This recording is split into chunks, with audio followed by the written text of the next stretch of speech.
da história, mas é um Deus que está gerindo, formando, construindo a história através da nossa vida. Ah, então pastor, você está dizendo que não importa o que eu faço, então eu vou viver minha vida e o que Deus quiser vai ser. Não, Deus diz, amado, que toda bondade, todo dom perfeito vem do alto. E toda ação maligna, que é da sabedoria humana, que diz lá que ela é terrena, que ela é animal, que ela é demoníaca, vem do homem. Então nós louvamos a Deus pelas coisas boas e somos culpados pelas coisas más. Por isso nós precisamos o quê? Alinhar o nosso pensamento ao pensamento de Deus e conduzir. Os fariseus e os saduceus estavam sempre em conflito. É interessante ver isso. Mas agora, isso é uma estratégia antiga, né? Quando você vê países que têm ditadores, aí o que acontece? Quando ele quer unir o povo, como ele não tem mais uma voz de unidade, ele já não é unidade entre o povo, eles têm que arrumar o quê? Um inimigo externo, para que o povo se una contra um inimigo que não está dentro do país. Isso é normal, a gente vê isso todos os dias. Nesse caso aconteceu, porque os saduceus e os fariseus se uniram contra a causa dessa nova ordem que surge no meio deles. Porque até então não tinha uma igreja onde esse povo se reunia. A igreja estava ali frequentando aonde? Eles estavam lá no templo. Mais tarde, onde eles estavam? Nas sinagogas. Mas havia o quê? Uma palavra que precisava ser destruída. Essa história de ressurreição não pode ser propagada. Então, amados, se na minha vida e na sua vida, nós estamos vindo a Deus apenas para ter as bênçãos de Deus a respeito da matéria desse mundo, eu quero dizer uma coisa: você é o mais infeliz dos homens.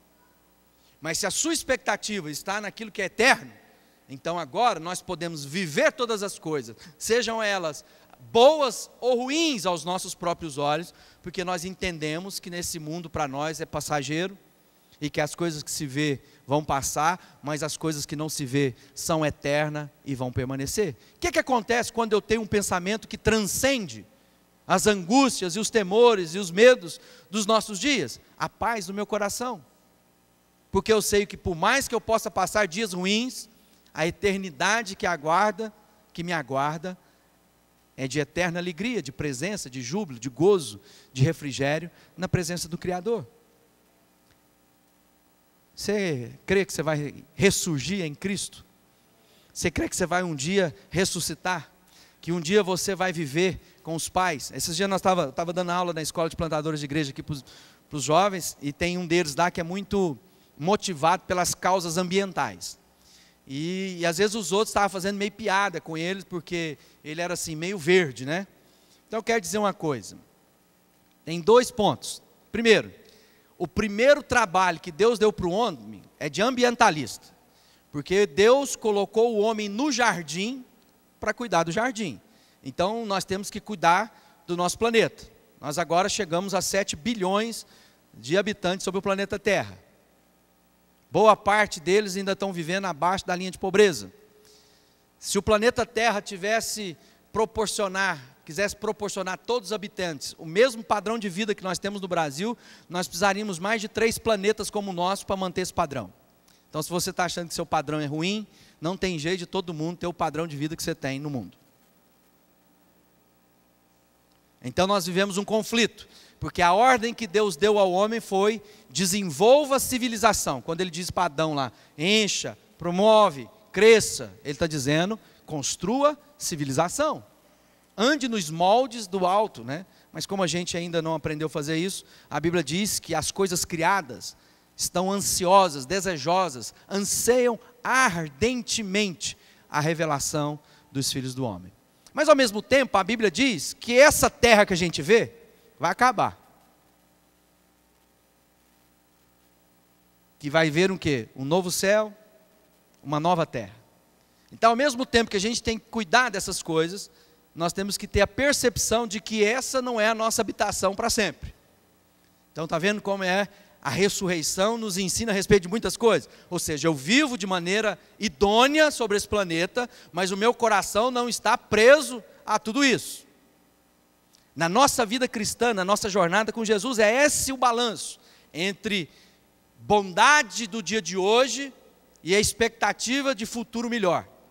Então Deus está dizendo, olha, há coisas que dizem respeito a você hoje. E há coisas que você vai semear para alguém colher no futuro.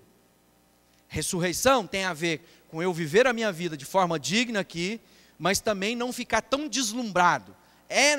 Às vezes essas dores, essas angústias que a gente passa, e a gente não gosta de passar por elas, esses sentimentos que a gente tem às vezes de angústia profunda, de dores, de saudade de gente que já se foi, isso é para ter um pouquinho, para a gente ter na nossa vida um pouquinho assim de saudade da nossa verdadeira habitação. Deus permite essas coisas para que a gente entenda que não é aqui que nós vamos ser capazes de viver a plenitude. Que há algo eterno, infinitamente melhor. Por isso que ele diz que tudo que Deus tem para nós é infinitamente melhor, maior do que tudo que pedimos, pensamos ou imaginamos. Então esse é o primeiro embate da vida daqueles primeiros discípulos, ressurreição dos mortos. Isso não tem nada a ver como alguns pensam, com reencarnação. A Bíblia diz lá em Hebreus o quê? Cabe ao homem viver uma só vida, ou morrer uma só morte. Depois disso, juízo. Então era algo que confrontava frontalmente o estilo religioso dos saduceus, porque eles também não acreditavam no juízo, onde nós vamos nos deparar diante de Deus, e ele diz que ele vai estar sentado no seu trono, e ele vai dizer aos da direita, vem para desfrutar da eternidade com meu Pai, da minha esquerda, se afasta de mim que eu não te conheço. Dura essa palavra, porque a gente conhece gente que a gente ama demais, e ainda não tem como seu Salvador e Senhor Jesus Cristo. Então a gente fica lá pensando, aí é uma crise.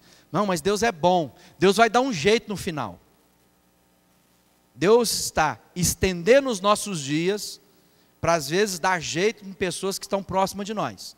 Por isso que eu não posso deixar de me calar, não posso deixar de falar. É isso que os discípulos disseram. Eles se lembram lá? Chega lá naquele verso lá mais para baixo, ele diz o quê? Vocês não preguem mais a respeito de Jesus. E é isso que muitas vezes as leis que estão sendo produzidas nesse país estão desejosas. Porque se a gente pregar de que Deus fez macho e fêmea, hoje causa constrangimento. Porque muita gente está imaginando que Deus criou outra coisa que não seja homem e mulher. E eu quero dizer uma coisa que não criou.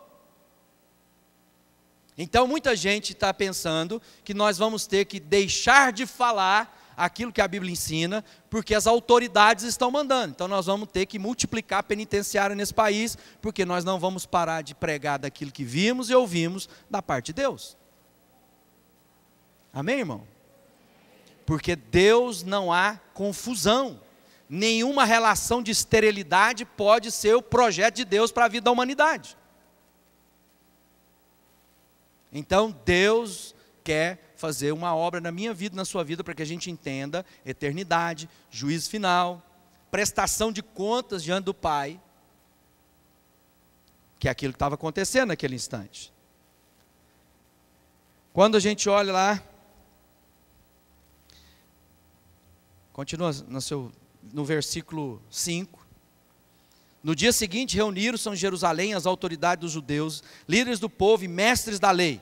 Nessa reunião também estava Anás, que era o grande sacerdote, Caifás, João, Alexandre, outros que eram da família do grande sacerdote. As autoridades puseram os apóstolos em frente deles e perguntaram: com que poder ou em nome de quem vocês estão fazendo isso?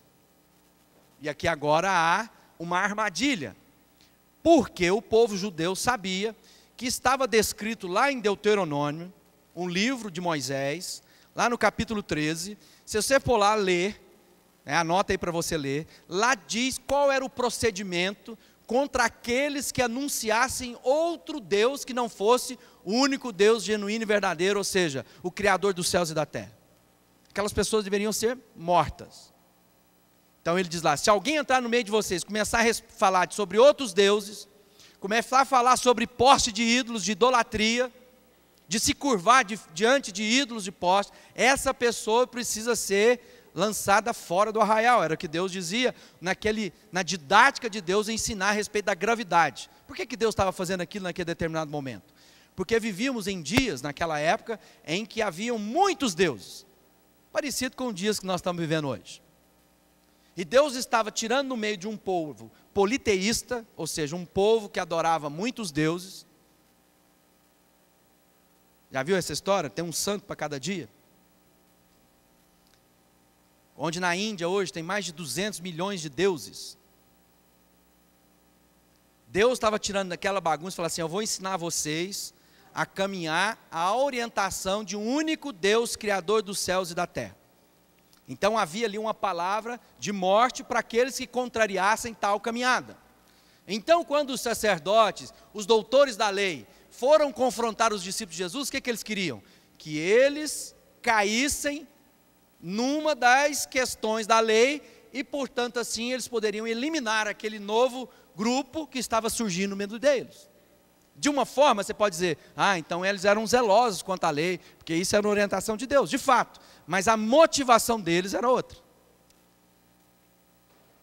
Para você ter uma ideia, vou ler apenas um versículo lá do capítulo 13 de Deuteronômio. Se aparecer no meio de vocês um profeta, ou alguém que explique sonhos, dizendo que vai acontecer um milagre, ou outra coisa espantosa, e se acontecer aquilo que ele disse, então ele vai procurar levá-los a adorar e servir a deuses que vocês não conheciam.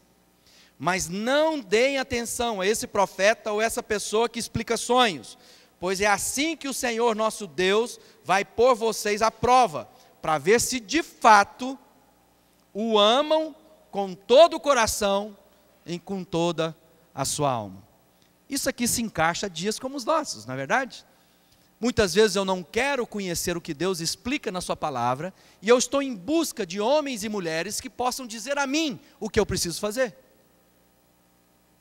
A minha preguiça espiritual tem produzido na minha vida castigo de Deus. E aí às vezes tem gente espantada no nosso meio dizendo: como é que a minha vida não funciona? Como as coisas não melhoram? Afinal de contas eu tenho buscado conselhos em homens e mulheres de Deus. E Deus está dizendo: Deus enviou essas coisas para provar, para saber aonde está o seu coração. Se o seu coração está descrito nas Escrituras Sagradas, ou seja, se você tem conferido o que a Bíblia diz, e portanto andado, alinhado o seu pensamento segundo as Escrituras, ou você está lá na caixinha da sorte, no horóscopo evangélico. Deus está dizendo, amado, em nome de quem vocês têm feito as coisas que fazem? Em nome dos seus jejuns e das suas orações? Em nome das suas ofertas?